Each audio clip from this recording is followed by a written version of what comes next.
আসসালামু আলাইকুম রাহমাতুল্লাহি ওয়া বারাকাতুহু।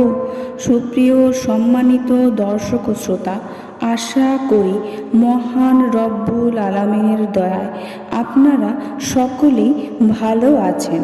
যদি আপনার এমন কোনো দুশ্মন থাকে যে আপনাকে সীমাহীন কষ্ট দেয় এবং আপনার সাথে বাড়াবাড়ি করে, আপনাকে সর্বদা কষ্ট দিতে থাকে, কষ্ট দেওয়া থেকে কখনো বিরত থাকে না, তাহলে তাকে শিক্ষা দেওয়ার জন্য এই আমলটি করুন।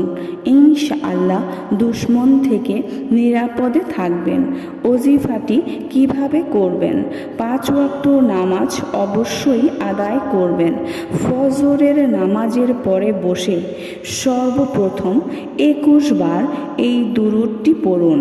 আল্লাহুম্মা সাল্লি আলা মুহাম্মাদিন সাইয়্যিদিল কাহিরিনা আলা আদাই রাব্বিল আলামিন।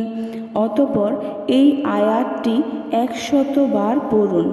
ইজা জাআ নাসরুল্লাহি ওয়াল ফাতহ। অতঃপর শেষে আবার এই দুরূদ শরীফটি 21 বার পড়ুন। ইনশাআল্লাহ শত্রুর অনিষ্টতা থেকে নিরাপদে থাকবেন, শত্রু থেকে মুক্তি পাবেন। সম্মানিত দর্শক শ্রোতা, আশা করি ভিডিওটি ভালো লেগেছে। ভিডিওটি যদি ভালো লেগে থাকে অবশ্যই চ্যানেলটি সাবস্ক্রাইব করবেন, লাইক করবেন, কমেন্ট করবেন এবং বেশি করে শেয়ার করে দেবেন। সবাই ভালো থাকবেন। আল্লাহ হাফেজ।